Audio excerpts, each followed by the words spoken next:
नमस्कार। आज हम इतिहास के एक ऐसे दौर पर बात करने वाले हैं जो बहुत ही उथल-पुथल भरा था, लेकिन साथ ही बहुत दिलचस्प भी। नमस्कार। हाँ, बिल्कुल। 18वीं सदी का भारत। जी। Unit 23, the 18th century society in transition, मतलब संक्रमण में 18वीं सदी का समाज। ये यूपीएससी एस्पिरेंट्स के लिए समझना बहुत जरूरी है। बिल्कुल जरूरी है, क्योंकि यही वो पुल है एक तरह से मुगल राज के पतन और ब्रिटिश कॉलोनियल स्टेट की स्थापना के बीच का। और इस दौरान क्या हुआ, समाज कैसे बदला, अर्थव्यवस्था पर क्या असर पड़ा, ये सब जानना अहम है। हाँ, और अक्सर इससे लेकर दो बिल्कुल अलग-अलग कहानियां सुनाई जाती हैं। एक तरफ कहा जाता है कि ये अंधकार युग था, सब कुछ बिखर रहा था। और दूसरी तरफ कुछ इतिहासकार कहते हैं कि नहीं, इसमें विकास और निरंतरता भी थी, ग्रोथ एंड कंटिन्यूटी भी थी, नई चीजें भी उभर रही थी। तो आज हम इसी बहस को, इसी जटिलता को समझने की कोशिश करेंगे।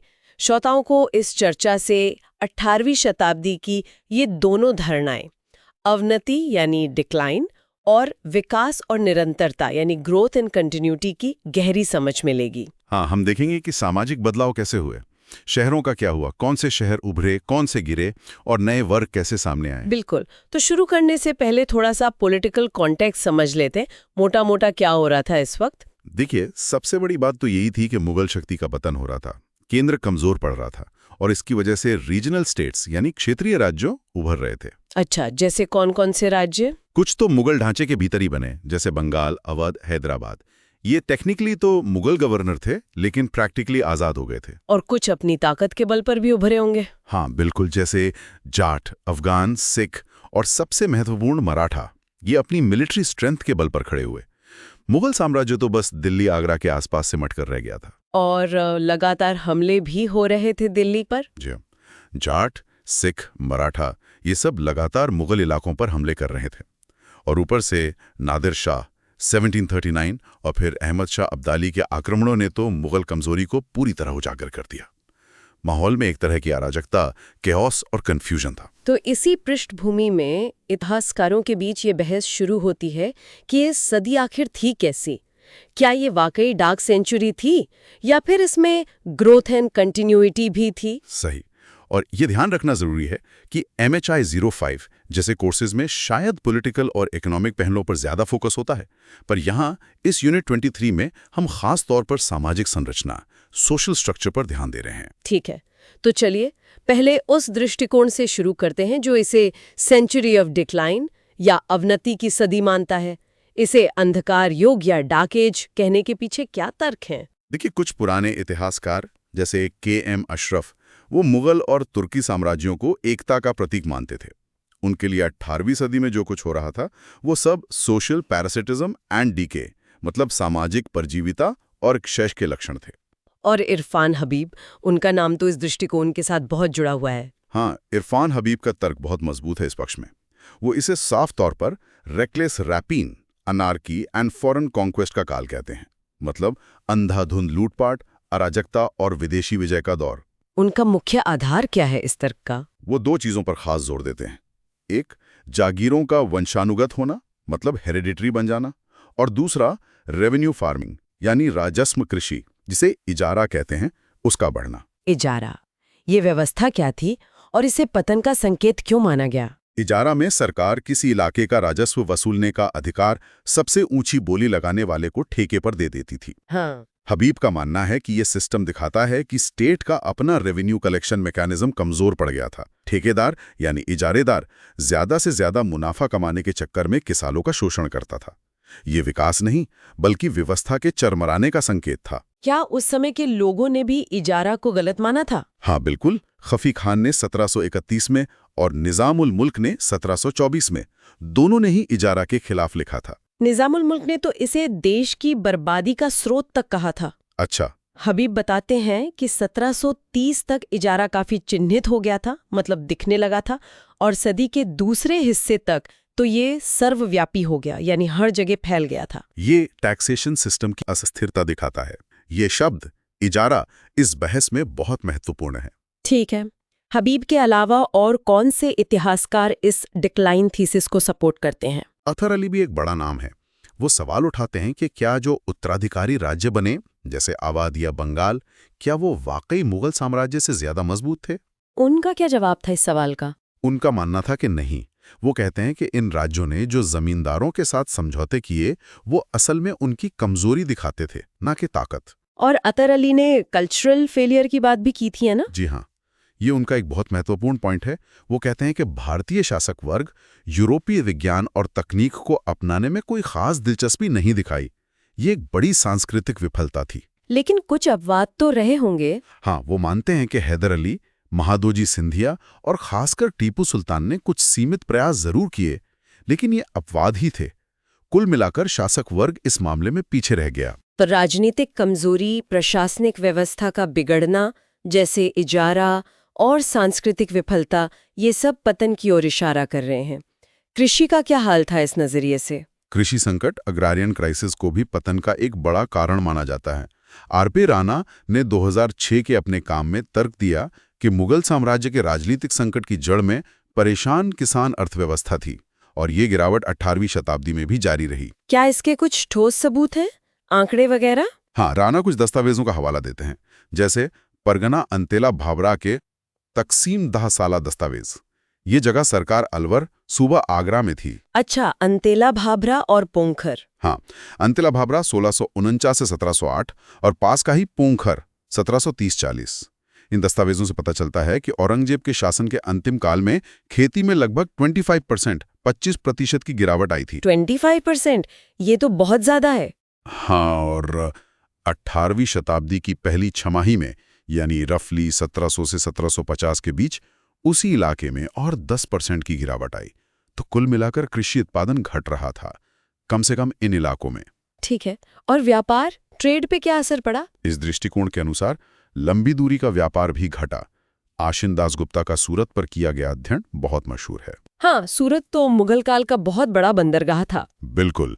दासगुप्ता दिखाते हैं कि सूरत का पतन सीधे तौर पर साम्राज्य की कमजोरी से जुड़ा था।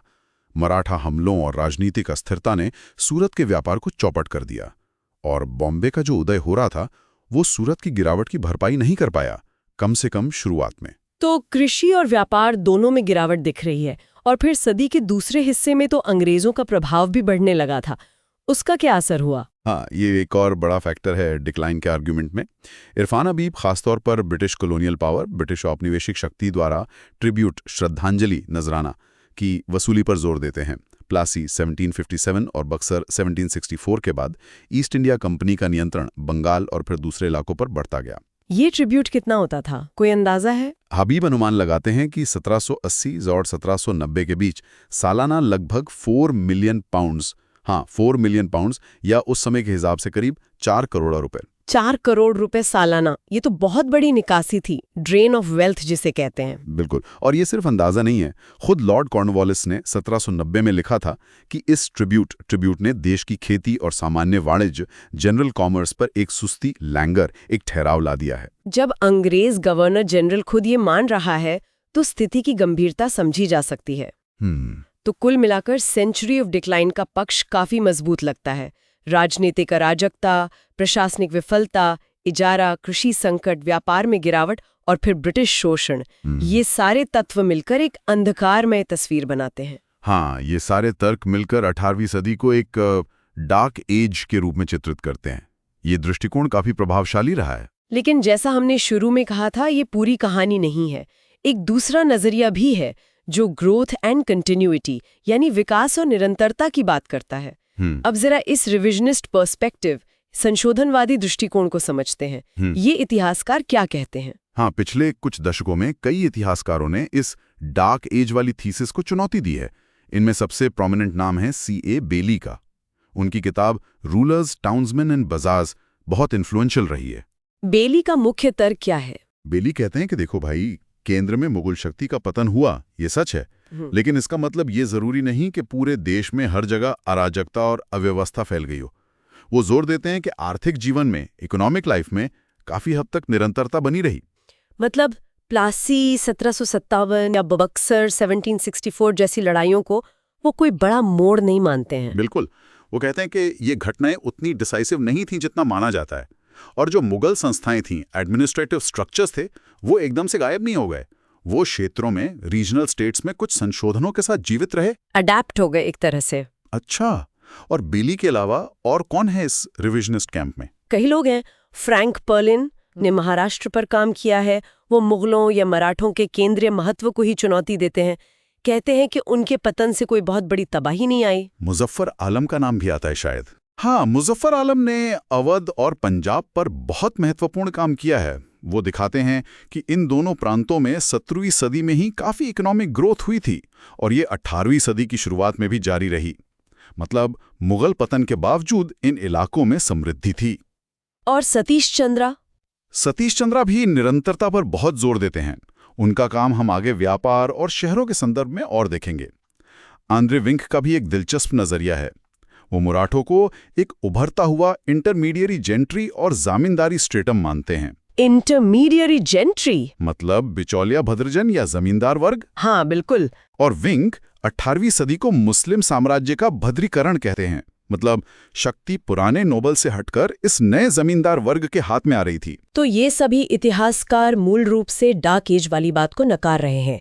इनके पास इस विकास या निरंतरता के क्या सबूत है? What is the evidence? Evidence कई तरह के हैं, जैसे नए शहरी केंद्रों का विकास होना, कृषि का विस्तार होना, एग्रेरियन एक्सपेंशन, खासकर कुछ क्षेत्रों में, कपड़ा उद्योग, टेक्सटाइल इंडस्ट्री का विस्तार होना, नए व्यापार मार्गों, ट्रेड रूट्स का उदय होना। B.R. ग्रोवर ने भी शायद इस पर काम किया है। हाँ, B.R. ग्रोवर तर्क देते हैं कि 18वीं सदी में एक इंटीग्रेटेड मार्केटिंग सिस्टम यानी एकीकृत विपणन प्रणाली मौजूद थी। चीजें एक जगह से दूसरी जगह बिकने जा रही थीं, बाजार जुड़े हुए थे। और वो जो इजारा सिस्टम था जिसे हबीब पतन का संकेत मानते थे, उसको ये रिविजनिस्ट इतिहासकार कैसे देखते हैं? हाँ, ये बहुत इंटरेस्टिंग पॉइंट है।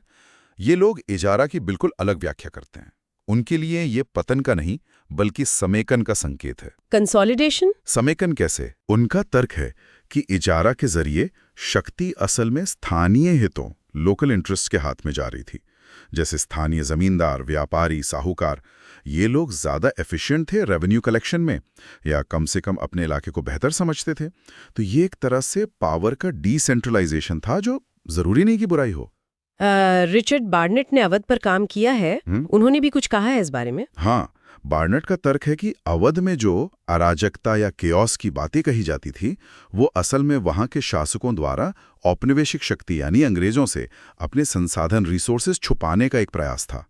मतलब वो जानबूझ के दिखा रहे थे कि हमारे पास कुछ नहीं है, ताकि अंग्रेज ज्यादा मांग न करें। अच्छा, ये तो बिल्कुल अलग पर्सपेक्टिव है। और मराठा व्यवस्था के बारे में क्या कहा गया? स्टीवर्ट गॉर्डन जैसे इतिहासकारों ने दिखाया है कि मराठा प्रणाली, जिसे अक्सर लूटपाट से जोड़ा जाता है, वो असल में काफी कुशल थी रेवेन्यू एक्सट्रैक्शन के मामले में। तो क्षेत्रीय स्तर पर क्या स्थिति थी? क्या हर जगह विकास हो रहा था? नहीं, ऐसा भी नहीं है। स्थिति मिली जुली थी। जैसे राजस्थान में 1760 तक काफी स्थिरता बनी रही। पंजाब में शुरुआत में उथल पुथल रही, लेकिन सदी के अंत तक वहां भी स्थिति सुधरी, खासकर रणजीत सिंह के समय। और सूरत के पतन की भरपाई हुई? हाँ, कुछ हद तक। सूरत का पतन हुआ, लेकिन दूसरी तरफ भरूच का उदय हुआ, जो कपास निर्यात का एक प्रमुख केंद्र बन गया। तो ऐसा नहीं लगता कि कोई सार्वभौमिक आर्थिक पतन हुआ हो।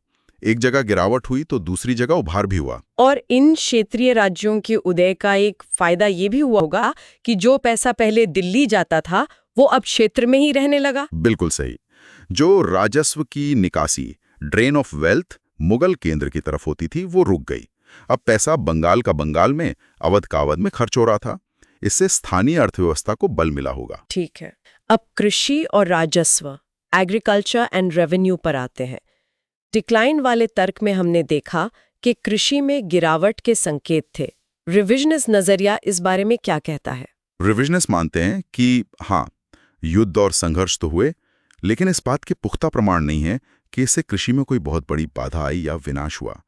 मतलब लोकलाइज्ड डिस्ट्रप्शन हुई होगी, पर ओवरऑल अग्रेरियन प्रोडक्शन शायद उतना प्रभावित नहीं हुआ जितना डिक्लाइन थीसिस मानती है। और राजस्व के आंकड़े, इंपीरियल रेवेन्यू फिगर्स, जो साम्राज्य के अनुमानित राजस्व आंकड़े होते थे, जिन्हें जमादामी कहते थे, उनमें 18वीं सदी में कोई बहुत महत्वपूर्ण गिरावट नजर नहीं आती। हाँ, वास्तविक वसूली हासिल कम हुई होगी केंद्र के लिए, लेकिन पोटेंशियल रेवेन्यू शायद बना रहा। और क्षेत्रीय स्तर पर राजस्व वसूली का क्या? यहाँ तो बल्कि बढ़ोतरी के सबूत मिलते हैं कुछ जगहों पर।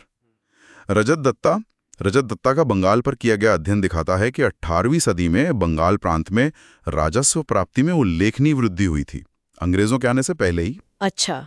और वो वेंडल्स मेमोयर का जिक्र आया था। हाँ। फादर वेंडल, जो एक जेजुइट मिशनरी थे, उन्होंने अपने संस्मरण में लिखा है कि बदन सिंह के नेतृत्व में आगरा और दिल्ली के पास के जाट क्षेत्रों से जो राजस्व मिल रहा था वो पहले के मुगल दौर से लगभग 2 गुना था, डबल द रेवेन्यू। 2 गुना। इसका मतलब तो यही हुआ कि ये नई रियासतें शायद स्थानीय स्तर पर प्रशासन और राजस्व वसूली में ज्यादा प्रभावी थी। बिल्कुल, ऐसा लगता है। और इसी से जुड़ा हुआ स्क्रैफ्टन का वो मशहूर उद्धरण है जो उन्होंने शायद बंगाल के नवाबों के बारे में कहा था, अच्छे शासन का इससे बड़ा प्रमाण क्या होगा कि उनका देश इतना विशाल राजस्व देता है जो यूरोप के हमारे सबसे अमीर देशों के बराबर है। ये तो डिक्लाइन वाली तस्वीर से बिल्कुल अलग बात है। जी हाँ, ये दिखाता है कि स्थानीय स्तर पर काफी आर्थिक डायनामिज्म मौजूद था। अब बात करते हैं व्यापार मार्गों और वाणिज्य, ट्रेड रूट्स इन कॉमर्स की। डिक्लाइन थीसिस कहती है कि लंबी दूरी का व्यापार घटा। सतीश चंद्रा इससे सहमत नहीं है ना? नहीं, सतीश चंद्रा इस विचार को खारिज करते हैं कि युद्धों ने लंबी दूरी के व्यापार को पूरी तरह बाधित कर दिया। उनका तर्क सीधा सा है, कोई भी राज्य, चाहे वो नया हो या पुराना, कस्टम शुल्क से होने वाली आय का नुकसान नहीं उठा सकता था। व्यापार उनके लिए रेवेन्यू का इंपॉर्टेंट सोर्स था। तो क्या उन्होंने व्यापार को फैसिलिटेट करने के कदम उठाए? हाँ, इसके भी उदाहरण हैं। और नाम के एक अंग्रेज ने लिखा है कि मंसूर अली खान, जो अवध के नवाब शुजा उद्दौला के पिता थे, उन्होंने अवध में कस्टम ड्यूटी कम करके व्यापार को पुनर्जीवित करने की कोशिश की थी। तो फिर व्यापार के लिए असली खतरा क्या था अगर राज्य बाधा नहीं डाल रहे थे तो? चंद्र का तर्क है कि व्यापार के लिए सबसे बड़ा खतरा ये नए राज्य नहीं, बल्कि वो लुटेरे जमींदार्स और डाकू थे जो राजनीतिक अस्थिरता का फायदा उठाकर व्यापारियों को लूटते थे। लॉ एंड ऑर्डर की समस्या ज्यादा बड़ी थी, न कि राज्यों की नीतियां। क्या व्यापार मार्ग बाधित होने के उदाहरण हैं और उनके विकल्प कैसे निकले? हाँ, उदाहरण हैं। जैसे फादर वेंडल ही बताते हैं कि जाट हमलों के कारण दिल्ली आगरा का जो मुख्य शाही मार्ग था वो असुरक्षित हो गया था, लेकिन इसकी वजह से एक वैकल्पिक मार्ग मालवा इंदौर बनारस होकर ज्यादा महत्वपूर्ण हो गया। माल एक रास्ते से नहीं जा पाया तो दूसरे रास्ते से जाने लगा। और उत्तर पश्चिम में पंजाब वाले रास्ते का क्या हुआ? जब सिखों के उभार और अफगान हमलों से उत्तर पश्चिमी मार्ग बाधित हुआ तो व्यापार ने एक और रास्ता पकड़ लिया, रोहिलखंड से होते हुए कश्मीर और फिर काशगर तक। ट्रेड इज रेजिलिएंट, वो अपने रास्ते निकाल लेता है। सूरत के पतन पर सतीश चंद्रा का क्या विचार है? क्या वो इसे सिर्फ मुगल पतन से जोड़ते हैं? नहीं, चंद्रा मानते हैं कि सूरत के पतन के पीछे स्थानीय कठिनाइयां ज्यादा जिम्मेदार थीं, जैसे मराठों के लगातार छापे, डचों द्वारा की गई नाकाबंदी। इसके अलावा अंतर्राष्ट्रीय कारण भी थे, जैसे ईरान में सफाविद साम्राज्य का पतन और तुर्की साम्राज्य में संकट। इन सब वजहों से सूरत का व्यापार प्रभावित हुआ, सिर्फ मुगल पतन इसका एकमात्र कारण नहीं था। तो मतलब हमें क्षेत्रीय भिन्नताओं को भी ध्यान में रखना होगा। बिल्कुल, स्थिति हर जगह एक जैसी नहीं थी। अवध और बंगाल जैसे क्षेत्र ज्यादा स्थिर और समृद्ध रहे। दक्षिण में कोचीन और पुलिकट जैसे बंदरगाहों का उदय हुआ, जिसने कुछ हद तक सूरत के पतन की भरपाई की। तो सतीश चंद्रा का निष्कर्ष क्या है? क्या वो बेली और दूसरों से सहमत है? हाँ, चंद्रा का निष्कर्ष काफी हद तक बेली, एलम, पर्लिन जैसे इतिहासकारों से मिलता है। वो मानते हैं कि 18वीं सदी भारत में मुगल साम्राज्य के पतन के बाद चौतरफा गिरावट या यूनिवर्सल डिक्लाइन का दौर नहीं थी। इसमें निरंतरता और क्षेत्रीय विकास के महत्वपूर्ण तत्व मौजूद थे। तो हमने ये 2 मुख्य दृष्टिकोण देख लिए, सेंचुरी ऑफ डिक्लाइन और century of growth and continuity. अब यूनिट के तीसरे हिस्से पर आते हैं, जो शहरों और संस्कृति से जुड़ा है। Section 23.3, decline of cities as cultural centres and migration. शाही शहरों का क्या हुआ इस दौर में? देखिए, ये बात तो सच है कि जो पुराने शाही शहर थे, इंपीरियल सिटीज, खासकर दिल्ली, आगरा, लाहौर, उनका रुतबा और उनकी चमक कम हुई। मोहम्मद उमर ने उत्तर भारत में शहरी संस्कृति पर जो काम किया है, उसमें वो इस पतन पर काफी प्रकाश डालते हैं। उनका कहना है कि जो नए शहर उभर रहे थे वो पुराने मुगल शहरों जैसे भव्य नहीं थे। हाँ, उनका मानना है कि स्केल और ग्रैंडयोर के मामले में नए शहर पुराने शाही शहरों की बराबरी नहीं कर सकते थे। दिल्ली या आगरा जैसी बात उनमें नहीं थी। लेकिन नए शहर उभरे तो थे, ये क्यों और कहाँ उभरे? हाँ, नए शहर जरूर उभरे। इनका उभरना सीधे तौर पर राजनीतिक सत्ता के केंद्रों, पॉलिटिकल सेंटर्स ऑफ पावर के बदलाव से जुड़ा था। जैसे जैसे क्षेत्रीय ताकतें मजबूत हुईं, उन्होंने अपनी राजधानियां बसाईं या पुराने कस्बों को महत्व दिया।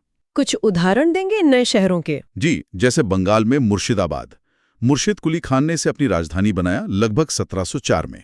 अवध में सादत खान बुरहानुल मुल्क ने फैजाबाद को महत्व दिया 1722 से 39 के बीच।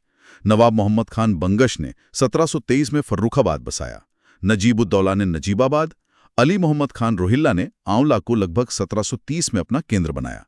ये कुछ नाम हैं: मुर्शिदाबाद, फैजाबाद, फर्रुखाबाद, नजीबाबाद, आंवला।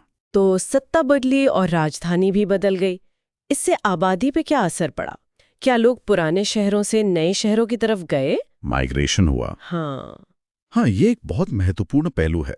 जनसंख्या का पलायन। शहरों की जान उनकी आबादी होती है। व्यापारी, कारीगर, विद्वान, सैनिक। जब शाही केंद्र कमजोर पड़े तो ये लोग रोजगार और संरक्षण की तलाश में नई प्रांतीय राजधानियों की ओर जाने लगे। इसके कुछ समकालीन विवरण मिलते हैं? हाँ, बिल्कुल। मोहम्मद फैज बख्श फैजाबाद के बारे में लिखते हैं कि कैसे दक्कन, बंगाल, गुजरात, मालवा, हैदराबाद, शाहजहानाबाद यानी दिल्ली, लाहौर वगैरह से हर तरह के हुनरमंद लोग, कारीगर, विद्वान फैजाबाद आकर बस गए थे। और व्यापारी भी आए होंगे? हाँ, हर चरणदास बताते हैं कि शुजा-उद-दौला के समय 1754-75 फैजाबाद में फारस, तुरान, चीन और यहाँ तक कि यूरोप के व्यापारी भी मौजूद थे। बाजार गुलजार थे। और लखनऊ का क्या? वो तो बाद में अवध की राजधानी बना। हाँ, लखनऊ का उदय फैजाबाद के बाद हुआ। इंशाअल्लाह खान, जो खुद दिल्ली से लखनऊ गए थे, वो लिखते हैं कि लखनऊ ने शाहजहानाबाद की जगह ले ली थी, जो उनके शब्दों में एक खंडहर शहर बन चुका था। दिल्ली के बहुत से सम्भ्रांत लोग, एलीट फैमिलीज लखनऊ में आके बस गईं। यहाँ तक कि मुगल शहजादे भी? जी हाँ, इंशा बताते हैं कि 1786 में मुगल शहजादे जहांदार शाह और मिर्जा जवान बख्त भी लखनऊ चले गए थे। इंशा का तो यहाँ तक मानना था कि लखनऊ की तहजीब, वहाँ की संस्कृति के असली बनाने वाले दिल्ली से आए हुए लोग ही थे। ये प्रतिभा का आकर्षण दूसरे नए शहरों में भी दिखा। हाँ, फर्रुखाबाद के बारे में कहा जाता है कि नवाब बंगश दिल्ली से कारीगरों को लेकर आए थे। नजीबाबाद बसाने के लिए नजीब-उद-दौला ने दूर दराज से राजमिस्त्री और कारीगरों को बुलवाया था। ये शहर बसाना और उन्हें आबाद करना एक बड़ा काम था। दिल्ली से ये पलायन क्यों हो रहा था? सिर्फ अफसरों की कमी या असुरक्षा भी कारण थी? असुरक्षा एक बहुत बड़ा कारण थी। लगातार हमले, लूटपाट। दिल्ली की हालत बहुत खराब हो गई थी, खासकर नादिर शाह के हमले 1739 और उसके बाद अब्दाली के हमलों के दौर में। मिर्जा जाने जां एक सूफी संत और शायर थे। उन्होंने अपने एक पत्र में लिखा कि दिल्ली के लोग भागने और बचने में माहिर हो गए हैं। कवि, विद्वान, कारीगर, व्यापारी, सैनिक सब दिल्ली छोड़ रहे थे। तो मोहम्मद उमर का जो तर्क था कि शाही शहरों का पतन हुआ, वो इस पलायन से जुड़ा है। लेकिन क्या वो मानते हैं कि नए शहरों का उदय इस पतन की भरपाई कर पाया? नहीं, उमर का आर्गुमेंट यही है कि नए शहरों का उदय शाही शहरों के पतन की पूरी तरह भरपाई नहीं कर सका। उनका मानना है कि कुल मिलाकर शहरीकरण, अर्बनाइजेशन में शायद गिरावट आई। इसके क्या कारण बताते हैं वो? एक तो लगातार चलने वाले सैन्य अभियान और लूटपाट, अब्दाली के अफगानों की, मराठों की, जाटों की, सिखों की, ये माहौल शहरी विकास के लिए अच्छा नहीं था। दूसरा, ईस्ट इंडिया कंपनी की बढ़ती ताकत और भारतीय शासकों के पतन ने शहरों की आर्थिक स्थिति को नुकसान पहुंचाया। व्यापार प्रभावित हुआ, संरक्षण कम हुआ। और ये नए शहर किस पर निर्भर थे? उमर का मानना है कि ये नए शहर मुख्य रूप से प्रशासनिक मुख्यालय, एडमिनिस्ट्रेटिव हेडक्वार्टर्स थे। उनकी रौनक काफी हद तक राज्य के संरक्षण, स्टेट पेट्रोनेज पर निर्भर थी। जैसे ही संरक्षण हटा या राजधानी बदली, शहर का पतन होने लगता था। जैसे फैजाबाद का हुआ जब राजधानी लखनऊ चली गई। बिल्कुल। जब नवाब आसफ-उद-दौला ने राजधानी फैजाबाद से लखनऊ बदली 1775 में, तो उन्होंने व्यापारियों, बैंकरों और महत्वपूर्ण लोगों को लखनऊ जाने का आदेश दिया। इससे फैजाबाद का महत्व एकदम से कम हो गया। और लखनऊ का क्या हुआ बाद में? लखनऊ कुछ समय तक तो फला फूला, लेकिन बाद में उसे भी ईस्ट इंडिया कंपनी की नीतियों से झटका लगा।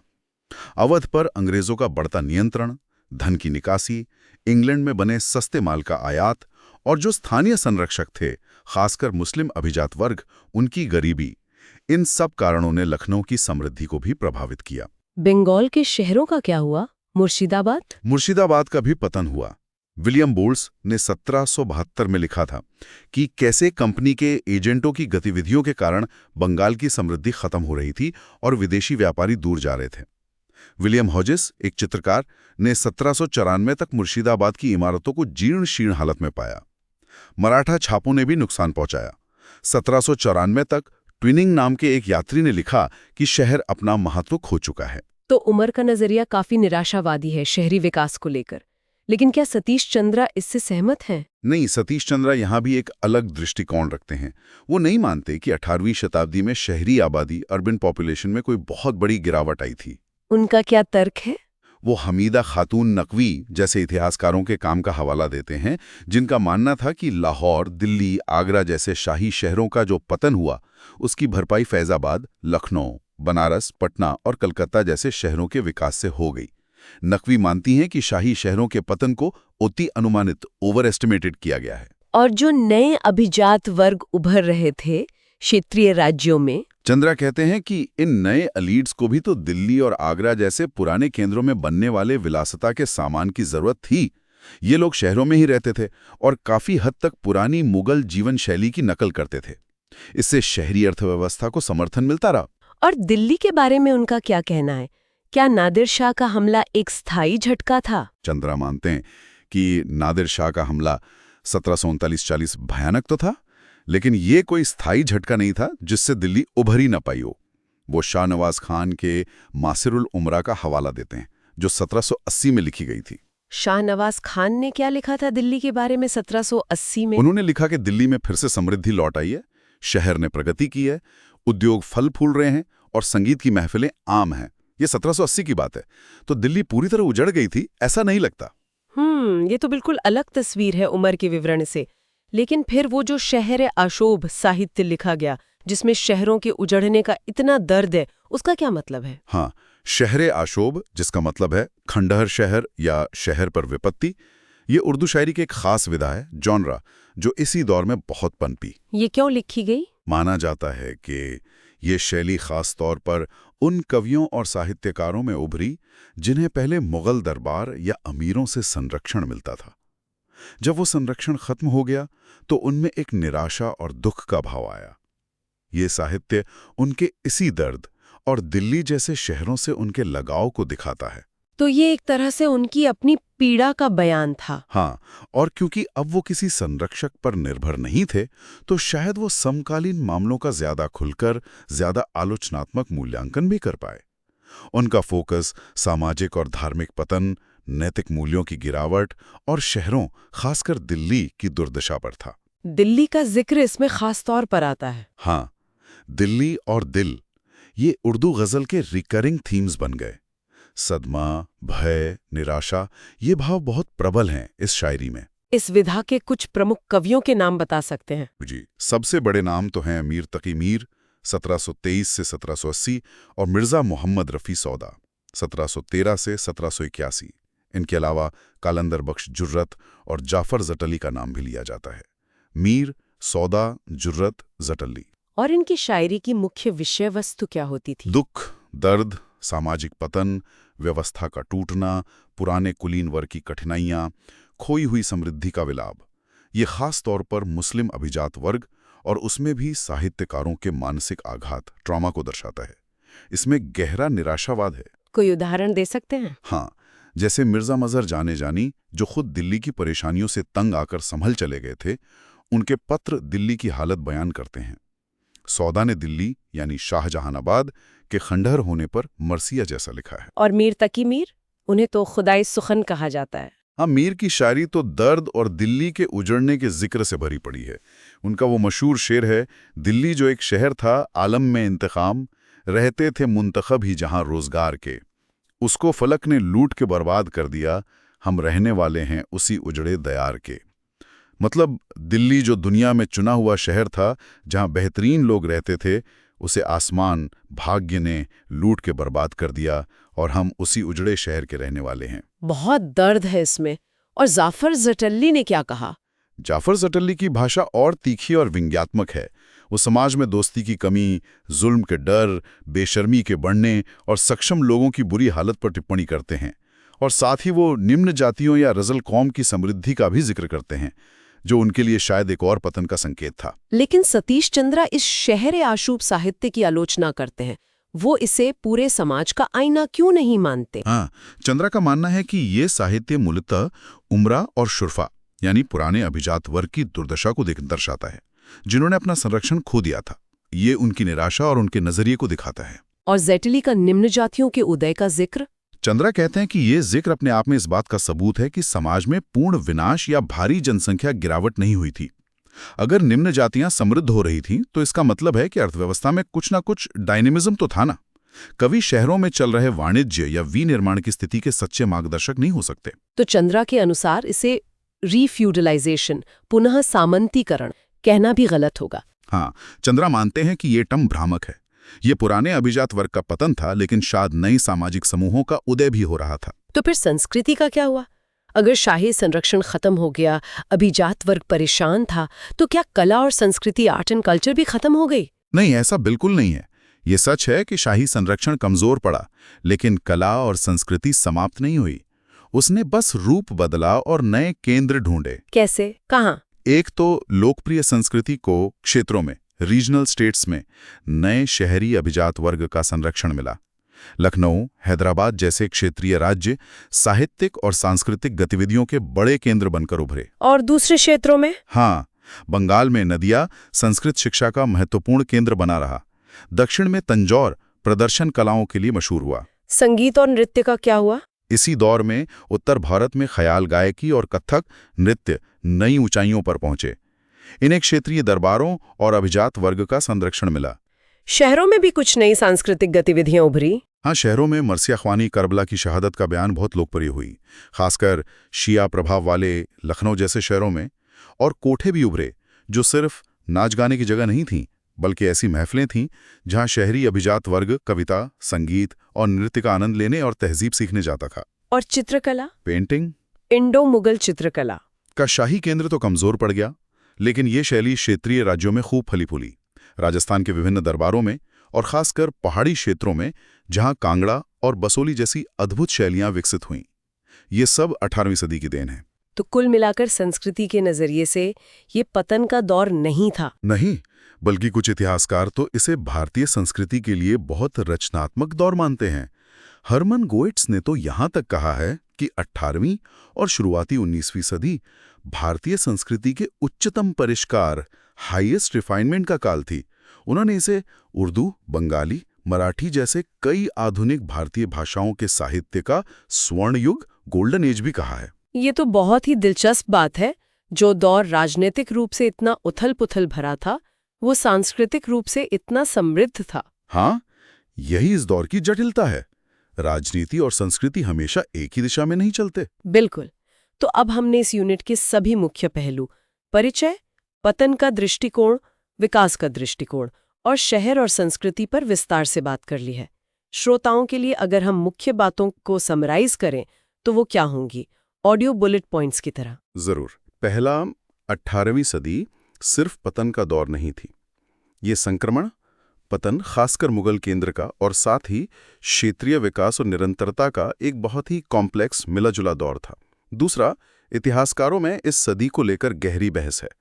अंधकार युग मानने वाले जैसे हबीब, अतर अली और विकास निरंतरता देखने वाले जैसे बेली, आलम चंद्रा, पर्लिन विंक, दोनों दृष्टिकोणों और उनके तर्कों को समझना जरूरी है। हाँ, ये डिबेट बहुत सेंट्रल है। तीसरा, पतन के कारकों में कमजोर होता मुगल राज्य, बाहरी आक्रमण, नादिर शाह, अब्दाली और अंदरूनी छापे, मराठा, जाट, सिख, कुछ क्षेत्रों में संभावित कृषि तनाव, सूरत जैसे कुछ पुराने व्यापार मार्गों और शहरों का पतन, और सदी के दूसरे हिस्से में ब्रिटिश श्रद्धांजलि वसूली, ट्रिब्यूट शामिल हैं। चौथा, विकास और निरंतरता के कारकों में क्षेत्रीय शक्तियों जैसे बंगाल, अवध, मराठा का उदय, नए शहरों और व्यापार मार्गों का उभरना, कुछ क्षेत्रों में लचीला कृषि उत्पादन, रेजिलिएंट एग्रीकल्चर, स्थानीय स्तर पर मुगल संस्थाओं का किसी न किसी रूप में जीवित रहना और नए मध्यस्थ वर्गों, इंटरमीडिएरी क्लासेस का उदय शामिल है। और शहर और संस्कृति? पांचवां, शहरी परिदृश्य बदला। शाही शहरों दिल्ली, आगरा का महत्व कम हुआ, लेकिन नए केंद्र लखनऊ, फैजाबाद, मुर्शिदाबाद, पुणे, हैदराबाद आदि उभरे। प्रतिभा और श्रम का महत्वपूर्ण प्रवासन हुआ। हाँ, बाद में ईस्ट इंडिया कंपनी की नीतियों ने इन नए शहरों को भी प्रभावित किया। और छठा, संस्कृति खत्म नहीं हुई, शाही संरक्षण कम हुआ, लेकिन क्षेत्रीय संस्कृतियों, लोक रूपों, साहित्य, खासकर उर्दू, बंगाली, मराठी, चित्रकला, राजस्थानी, पहाड़ी, संगीत, ख्याल और नृत्य, कथक का खूब विकास हुआ। शहरे आशोभ साहित्य अभिजात वर्ग की निराशा को तो दर्शाता है, लेकिन वो पूरी कहानी नहीं कहता। बहुत बढ़िया। ये सारी बातें ध्यान में रखना यूपीएससी के लिहाज से बहुत महत्वपूर्ण है। ये दिखाता है कि इतिहास को बस काले और सफेद में नहीं देखा जा सकता, इसमें बहुत सारे शेड्स ऑफ ग्रे होते हैं। बिल्कुल। और ये समझना कि एक ही दौर की इतनी अलग अलग व्याख्याएं क्यों और कैसे की जाती हैं, ये हिस्टोरिकल एनालिसिस के लिए बहुत जरूरी है। ये हमें सोर्स क्रिटिसिज्म और हिस्टोरियोग्राफी की अहमियत भी सिखाता है। सही कहा। ये सिर्फ तथ्यों को रटना नहीं, बल्कि तर्कों को समझना, उनका मूल्यांकन करना और एक न्यूआंस्ड अंडरस्टैंडिंग विकसित करना है। यही यूपीएससी मेंस में अच्छे उत्तर लिखने के लिए चाहिए। और ये सिर्फ परीक्षा के लिए नहीं, ये हमें आधुनिक भारत की जड़ों को समझने में भी मदद करता है। आज के भारत की कई सच्चाइयां इसी 18वीं सदी के गर्भ में छुपी हैं। तो अपनी तैयारी जारी रखें। ज्ञान ही शक्ति है और इस तरह की गहरी समझ आपको दूसरों से आगे रखेगी। बिल्कुल, मेहनत करते रहिए। और अगर आपको आज की ये चर्चा, ये विश्लेषण पसंद आया तो सुन लो यूपीएससी यूट्यूब चैनल को लाइक करें, अपने दोस्तों के साथ शेयर करें, नीचे कमेंट करके बताएं कि आपको क्या अच्छा लगा या आपके क्या सवाल है। और हाँ, चैनल को सब्सक्राइब करना बिल्कुल ना भूलें। आपके सब्सक्रिप्शन और लाइक्स हमें हौसला देते हैं। और अगर आपको हमारा काम वाकई में पसंद आ रहा है और आप हमें सपोर्ट करना चाहते हैं ताकि हम ये काम लंबे समय तक करते रह सकें, तो आप सुपर थैंक्स का इस्तेमाल भी कर सकते हैं। आपके छोटे से योगदान से भी हमें बहुत मदद मिलती है। जी हाँ, आपका समर्थन हमारे लिए बहुत मायने रखता है। सुनने के लिए बहुत बहुत धन्यवाद। धन्यवाद।